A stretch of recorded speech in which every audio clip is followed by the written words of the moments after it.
As we approach our final month of construction on the ArkPad-C prototype, our welding team is working overtime to get the reinforcing beams and the floater rings finished.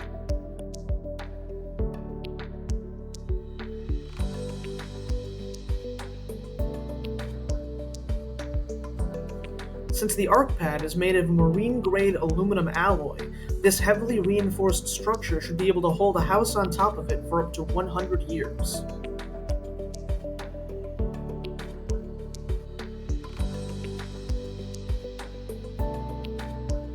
Our worksite will soon be rearranging to make room for the launch of the prototype, which we hope to make available as an Airbnb stay early next year.